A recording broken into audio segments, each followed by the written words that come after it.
Hello, my name is Nate. Welcome to my art channel. I'm working on a 24 by 24 inch deep edge canvas, and I have already gone ahead and painted my sides and edges with Creative Inspirations Payne's Gray, because I'm doing a thin consistency pour tonight, and I want to make sure that the canvas on the sides doesn't glow through when that thin paint stretches down over top of it. So my Payne's Gray is going to be my pour over color for a pearl pour, and I'm doing it in the style of Dwight pours, what he calls a dump and swirl, and he uses a colander.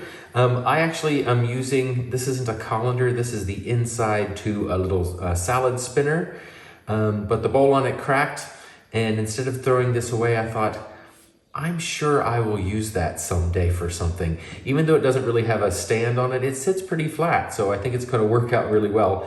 And just to be clear, I'm an artist, not a hoarder. Okay. Anyway, so I'm going to pour my colors one at a time through that, and then use the Payne's Gray as a pour over color, and then hopefully get some metallic pearls from this. And my colors are Artist Loft Soft Body White, and then I have 3 DecoArt Extreme Sheen colors. This is Amethyst, this is Aquamarine, and this is Pink Tourmaline. So the jewel tones, I guess you could call them. I was watching my friend Deb from Kiwi Pearls, and she did something really interesting. She does a different kind of pearl pour, but she did something really interesting where she uses spray paint on top, and the pearls come up through the spray paint.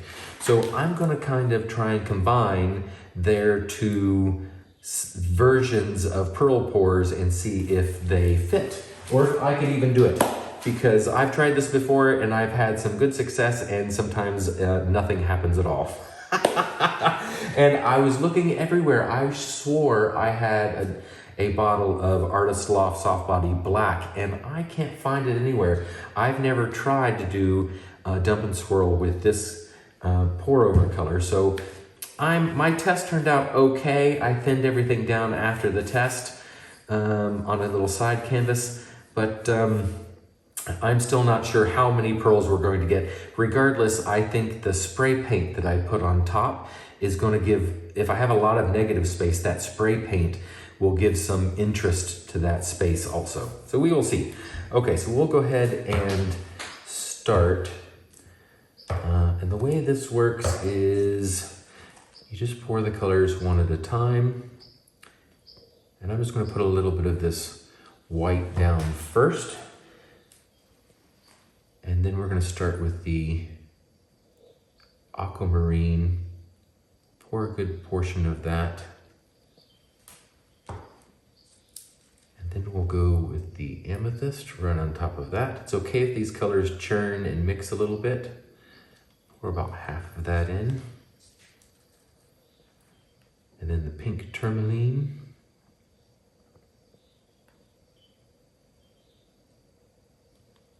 About half of that. Back to the white. I don't want the pink tourmaline and the blue to mix too much, because that will create more purple. I don't want this to be just purple. So one last time through the mix here, we'll just use up all of the paints.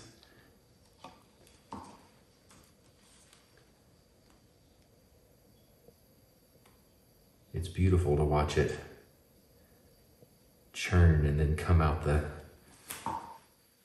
sides. I'll put a little bit of white last. Don't need a lot, I don't think. Okay, we'll give that a second to travel out. It shouldn't take long, because there shouldn't be much impediment to it leaving. It is still spreading, I can see. Let's go ahead and pull that up. Don't have to worry too much, because it's not going to keep this pattern. I'm pouring over this anyway, but isn't that pretty? I always like that part. All right, I am not popping air bubbles. I have found that pearl pours it benefits you to have some air bubbles because they rise through the pour over color and bring these other colors up with them. So you sometimes get more pearls because of the air bubbles. Okay, so what I've learned from Dwight is that you don't pour directly into the center because you want to pour opposite the corner of where you're going to travel to first. So we're going to come off center and we're going to pour our pour over color right on top like that. That's probably enough, but I'm going to pour a little more. It always seems like we're wasting a lot of paint, but I don't waste any paint. Everything gets scraped up and strained and used again, so nothing's going to waste here. Okay.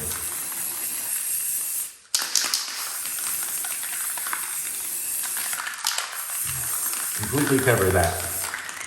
And I'm using Corona brand Color Fast Dry Bright Gold, and it is very important, no matter what brand you use, that your spray paint says that it is a fast dry. That is the most important part. So we're gonna go right off that corner, bring it back. We'll go off this corner by me, bring it back to the middle, down off that corner. There's a lot of paint to come off still. And we're going to go straight down that corner too. And then we're just gonna tilt, tilt, tilt. And get most of that pour over color off. I can see the reflection of the gold. I don't know if you can see it or not. I'll move it around, maybe you can see. Pearls are already starting to form on my end. So I'm going to stop there. And I'm going to pull it back just a little bit. There we go.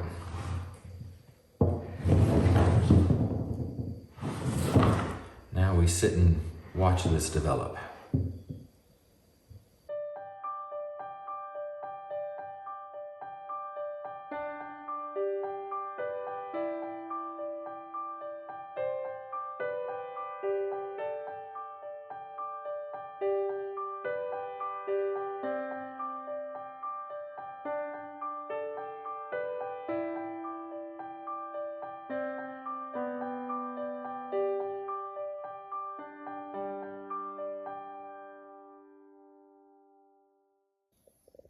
Well, this has been sitting for a little over half an hour. It may continue to develop a bit, but I'm really happy with this. I think it's beautiful.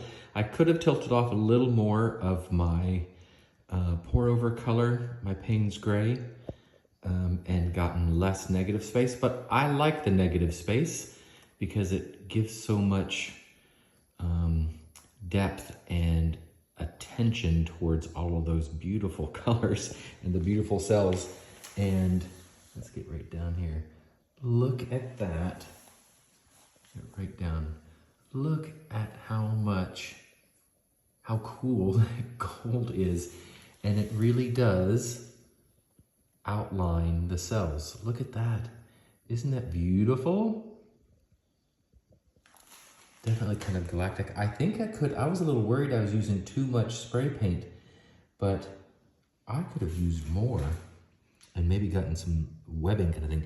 But you can see it all the way. Look at the top right hand of the corner. You can see that gold sparkling in between each of those beautiful cells. I really love these pearl cells too. You can see the aquamarine, you can see the amethyst, you can see the pink tourmaline, you can see evidence of the white in there also. And a lot of the cells are multicolored, but they've got the black lacing from the Payne's Gray and the gold in between. I can't believe how well this worked. I'm glad I chased this idea down. I think that's super cool. So, next step is to see how it dries. And here are the dry results, and it dried beautifully. I really am very happy with this. I love the balance of negative space taking up about 1/3 of the canvas and then the rest of it, all those beautiful pearls with the lacing. Turned out so cool. And the spray paint, I'm so glad I did that too. Look at that. It's really only noticeable when you get up close to it. So definitely next time I'm going to use more spray paint, but look at how the gold just circles around that. It's very subtle, but it's beautiful. Definitely gonna add that technique to my repertoire. Thank you, Deb from Kiwi Pearls for the inspiration. And of course, Dwight Pours for the dump and swirl technique. And yeah, I'm really happy with this. I hope you enjoyed this too. Please give me a thumbs up if you did, and subscribe if you'd like to see more. And go mix up some paints and be fearless.